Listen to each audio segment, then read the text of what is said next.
Series કનેક્શનનો દાખલો કાલે આપણે સિરીઝ કનેક્શન જોઈ ગયા તો સિરીઝ કનેક્શનનો દાખલો જોઈએ 20 ઓહમ 30 ઓહમ 50 ઓહમના ત્રણ અવરોધને સમાંતરમાં જોડીને તેને 60 વોલ્ટનું વીજ દબાણ આપવામાં આવે છે પહેલો કામ તો આપણે સર્કિટ ડાયાગ્રામ ડ્રો કરીએ ચલો આનો ઉકેલ કરીએ મસ્ત રીતે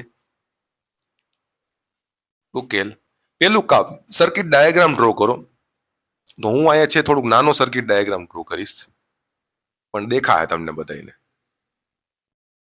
ત્રણ રજીસ્ટર આવી ગયા હા સોરી આપણે છે સિરીઝમાં કીધું ને સિરીઝમાં કીધું છે સિરીઝમાં છે ત્રણ રજીસ્ટર આપણા આવી ગયા વોલ્ટેજ કેટલો દીધો 60 વોલ્ટનો વોલ્ટેજ દીધો કેટલા 60 વોલ્ટનો વોલ્ટેજ પેલો છે 20 ઓહમનો છે બીજો છે 30 ઓહમનો છે ત્રીજો છે 50 ઓહમનો છે અહીંથી કરંટ વહન થાય હાલો દરેક પ્રતિરોધમાંથી પસાર થતો કરંટ તો બધેમાંથી સરખો પસાર થાય ને સિરીઝમાં તો કરંટ તો તમને અહીંથી ડાયરેક્ટલી મળી જાય આ જ એક જ કરંટ તમારે ફાઇન્ડ કરવાનો છે બરાબર અને કુલ પાવર શોધવાનો છે બરાબર કુલ પ્રતિરોધ શોધવાનો છે દરેક પ્રતિરોધમાંથી પાવરનો વ્યય શોધવાનો છે આમાં વોલ્ટેજ ડ્રોપ થાય V1 અહીં V2 થાય અહીં V3 થાય બરાબર હવે મારે હું દરેક પ્રતિરોધમાંથી પસાર થતો પાવર પહેલા શોધું પસાર થતો પ્રવાહ શોધવો છે મારે પહેલા છે ને આ કામ કરવું છે કયું કામ પહેલા હું આ કામ કરું કે મારે દરેક પ્રતિરોધમાંથી પસાર થતો પ્રવાહ શોધવું પ્રવાહ માટે મારે કરંટ શોધવો જોઈએ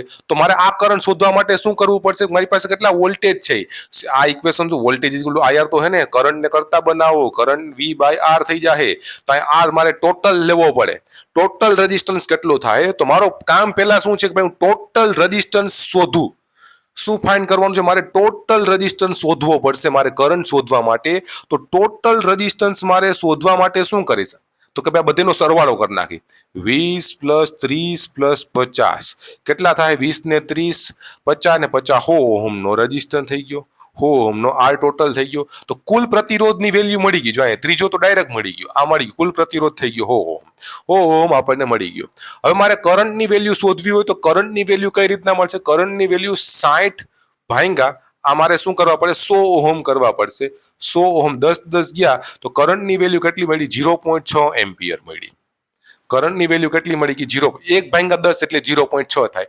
0.6 એમ્પિયર મળી ગઈ રેડી એટલી વસ્તુ હવે મને શું આ બે વસ્તુ મને મળી ગઈ મને કુલ પાવર ફાઇન્ડ કરવાનો કીધો છે કુલ પાવર ફાઇન્ડ કરવો તો ટોટલ પાવરનું ઇક્વેશન શું હતું ટોટલ પાવરનું ઇક્વેશન V અને VI તો ટોટલ પાવર તમારો શું થઈ જશે વોલ્ટેજ 60 છે અને તમારો કરંટ કેટલો છે 0.6 એમ્પિયરનો કરંટ છે બરાબર 0.6 એમ્પિયરનો લખી શકો તમે શું લખી શકો 6/10 લખી શકો 0.00 તો પાવર ટોટલ કેટલો મળી ગયો 36 વોટ મારો ટોટલ પાવર છે એ મને મળી ગયો 36 વોટ મને ટોટલ પાવર મળી ગયો ઓકે માય ડિયર ફ્રેન્ડ્સ કેમ કે મેં અહીંયા જો આનો તમને 100 થતું તો મારે 60/100 કરવા પડે R ટોટલ તો કરંટ મને 0.6 મળી ગયો પાવર ટોટલ V * I તો V મારો 60 છે 6/10 કરી નાખ્યા 0 કેન્સલ થઈ ગયા 36 વોટ મારો પાવર મળી ગયો ટોટલ પાવર મળી ગયો બરાબર એટલે ટોટલ પાવર મને અહીંથી મળી ગયો કુલ પાવર મને અહીંથી મળી ગયો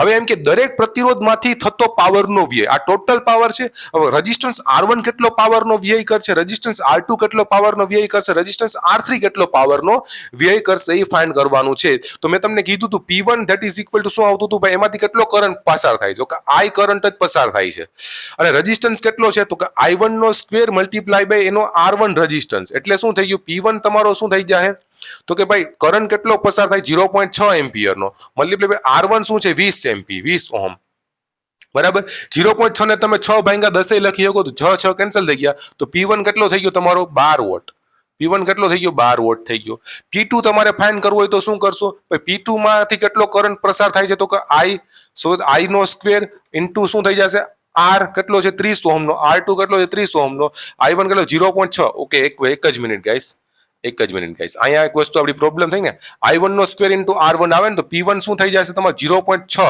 એનો સ્ક્વેર મલ્ટીપ્લાય બાય શું થઈ જશે R1 ની વેલ્યુ શું થઈ જશે તમારી પાસે 20 થઈ ગઈ આનો સ્ક્વેર કરવો પડે ને તો P1 શું આવી જશે 0.6 નો સ્ક્વેર કરો તો શું આવી જશે હવે તમે કે સર મારે 0.6 નો સ્ક્વેર કેર કરો તો 6/10 તો તમે લખી શકો આનો સ્ક્વેર કરી નાખો 6 નો સ્ક્વેર 36 થશે બરાબર ને 100 નો 10 નો સ્ક્વેર 100 થશે બરાબર એટલે આ 36/100 આવી ગયો એનો સ્ક્વેર મલ્ટીપ્લાય બાય 20 કરો તો 0 0 કેન્સલ થઈ ગયા, 5 5 કેન્સલ થઈ ગયા, તો P1 કેટલો આવી ગયો? 36/5 આવી ગયો. P1 કેટલો આવી ગયો? 36/5. કરો 36/5 કેલ્ક્યુલેટરમાં. 7.2. કેટલા વોટ વપરાય? 7.2 વોટ. P1 ના 7.2 વોટ આવી ગયા. રેડી? P1 ના કેટલા આવી ગયા? 7.2 વોટ. હાલો અહીં લખી નાખું. P1 મળી ગયો. P1 કેટલો આવી ગયો આપણી પાસે? P1 કેટલો આવી ગયો? 7.2 વોટ. ચલો P2 કેટલો આવશે આપણી પાસે? P2 માં તમે કહેશો સર 0.36 નો સ્ક્વેર કરવો પડે, આનો 0.6 નો સ્ક્વેર કરવો પડે, તેનું મારે શું 36/100 જ લખવો પડે. બરાબર? ડાયરેક્ટ હું લખી નાખું. આનો સ્ક્વેર કરવો પડે ને મારે. 0.6 નો સ્ક્વેર કરો તો 36/100 જ આવે. કઈ રીતના? 0.6 તમે 10 કરો તો 36/100 કરવા પડે. તો 36/100 મેં ડાયરેક્ટ લઈ લીધો સ્ક્વેરમાં, ઇક્વેશનમાં. મલ્ટીપ્લાય બાય હું શું કરું? ચાલો હું તમને ભાઈ ના સમજાય તો હું તમને પાછું P2 that is equal to I2 નો સ્ક્વેર, એટલે કે તમારે I no square into R2 આવશે. I નો સ્ક્વેર એટલે શું થાય? 6/36. 6 આ શું આવે છે? 0.6 આવશે. 0.6 ને હું લખી શકું? હું 6/10 લખી શકું. એનો સ્ક્વેર મારે કરવો એટલે શું લખી શકું? 36/100 લખી શકું. શું લખી શકું? 36/100.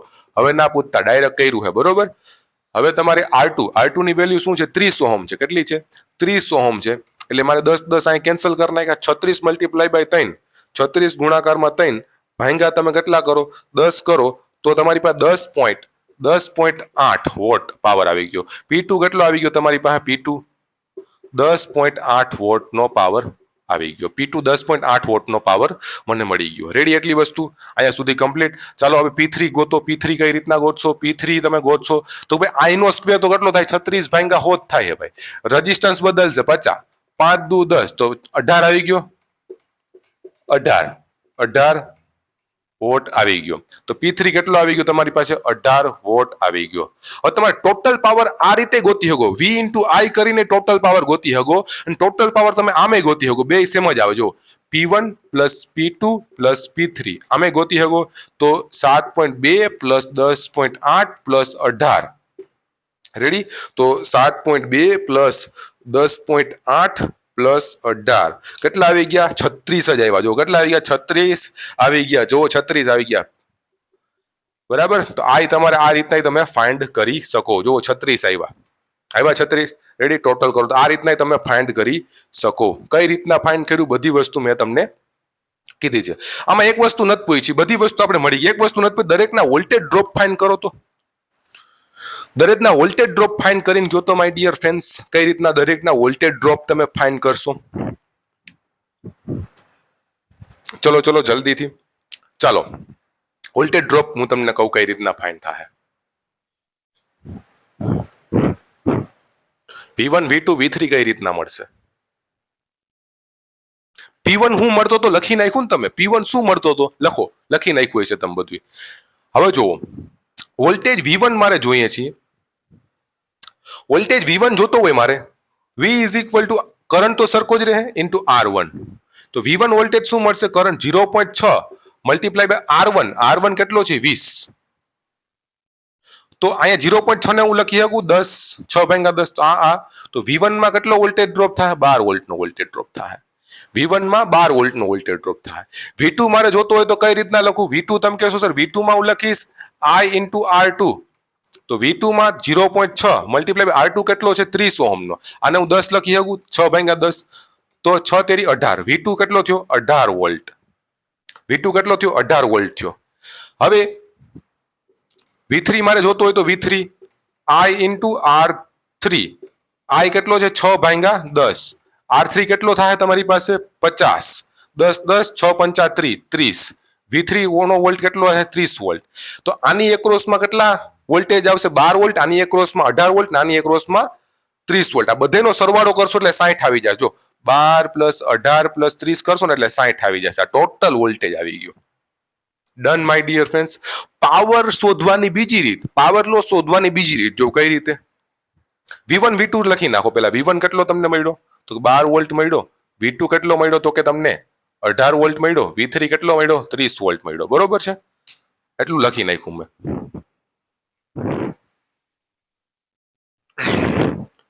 રેડી? હાલો હવે મને કયો પાવરનું બીજું equation. P is equal to V1 into I1. આઈ તો બધેમાં સેમ જ છે. તો P1 આપણે શું આવતો હતો 7 પોઈન્ટ સમથિંગ આવતું તો લખ્યું હતું ને તમે. તો V1 જો 12 છે. I1 કેટલો છે? I તો તમારે સેમ જ છે 0.6. 6 ભાગ્યા 10 લખી શકો? હા લખી શકીએ મારા દીવા. 12 છક કેટલા થાય? 6 ભાગ્યા 10 જ આવે ને, 12 જ આવ્યો હતો આઈ થિંક. તો 12 છક 72 થાય. 12 × 12 50, 12 50, 12 છક 72. 72 થયા. 72 ભાગ્યા 10 તો P1 કેટલો આવી ગયો? 7.2 આવી ગયો. ના જેટલો જ આવી ગયો. ના જેટલો જ. તો આવી રીતના તમે ફાઇન્ડ કરી શકો. બરોબર છે. P2 કઈ રીતના ફાઇન્ડ કરશો? P2 માં શું કરશો તમે? આમાં P2 માં કયો જોઈએ V2 * I. તો P2 ફાઇન્ડ કરવો P2 તો V2 કેટલો તમારી પાસે છે? 18 × 6 ભાગ્યા 36 કરંટ આવી ગયો ને. 6 ભાગ્યા 36 6 ભાગ્યા 10 કરંટ આવી ગયો. રેડી? બરાબર. 18 છક 18 પંચા 90. 18 છક 108 થાય. કેટલા થાય? 108 થાય. ભાગ્યા 10 કરો તો કેટલા આવી ગયા? 10.8 આવી જાય વોલ્ટ. 8 વોટ આવી ગયો. તો આવતો તો 10.8 વોટ. હા આવતો તો જુઓ તમે. રેડી? હવે જુઓ તમે V3 ભાગ્યા 8 તો V3 કેટલો છે તમારી પાસે? 30 × 6 ભાગ્યા 10 10 10 ગયા 6 તેરી 18 આવતો તો 18 વોલ્ટ P3.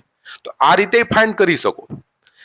બરાબર. આમ કાન પકડો કે ઓમ કાન પકડો, બરાબર વાત સેમ જ છે. બટ તમને બધી જગ્યાએથી કાન પકડતા આવડવો જોઈએ. એકે એવી જગ્યા ના આવી જોઈએ તમને કાન પકડતા ના આવડવું જોઈએ. બરાબર. રેડી? તો આ આપણો એક્ઝામ્પલ હતો. સિરીઝ કનેક્શન નો કોઈ એક્ઝામ્પલ મેં તમને દીધો. ક્યાંથી હું પૂછી નાખે એક્ઝામમાં કાંઈ નક્કી ના હોય. આ એક એક્ઝામ્પલ માંથી 10 થી 20 MCQ છુપાયેલા છે. એક એક્ઝામ્પલ આવડતું હોય તો 20-30 MCQ તમને આવડી જાય. બરાબર guys? Thank you guys. Bye bye. જય હિન્દ, જય ભારત. આગલો લેક્ચર આપણો સમાંતરનો છે. સમાંતરમાં રજીસ્ટર કઈ રીતના ફોન પછી એના પછીનો લેક્ચર દાખલો, એમાં પણ દાખલો આવશે. બરાબર. Thank you guys. Bye bye. Okay.